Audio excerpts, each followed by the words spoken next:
Ak vám z diamantových obrazov zostanú zvyšné kamienky, môžete ich použiť na vyzdobenie nábytku, prípadne vyzdobenie črepníkov, ako napríklad v tomto prípade.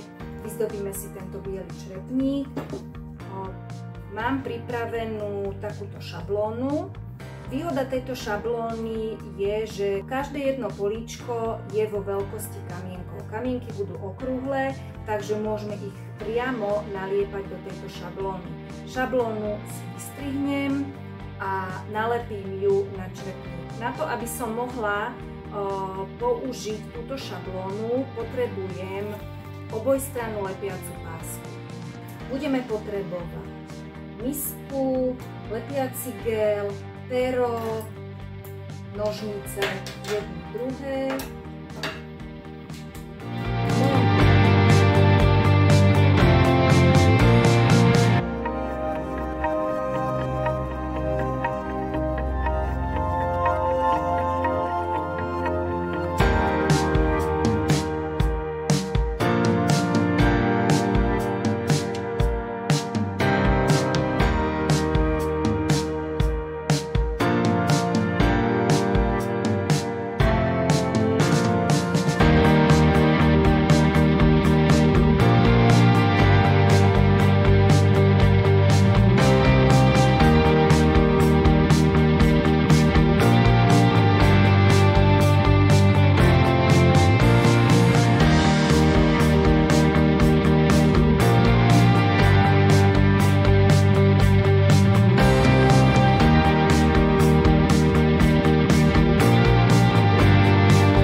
Obrázok hotový a kamienky sú nalepené.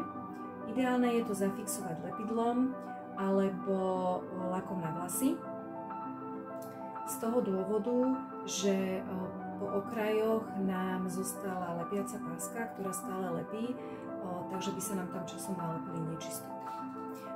Či použijete lepidlo alebo lak na vlasy alebo nejakú inú formu zafixovania, už je na vás.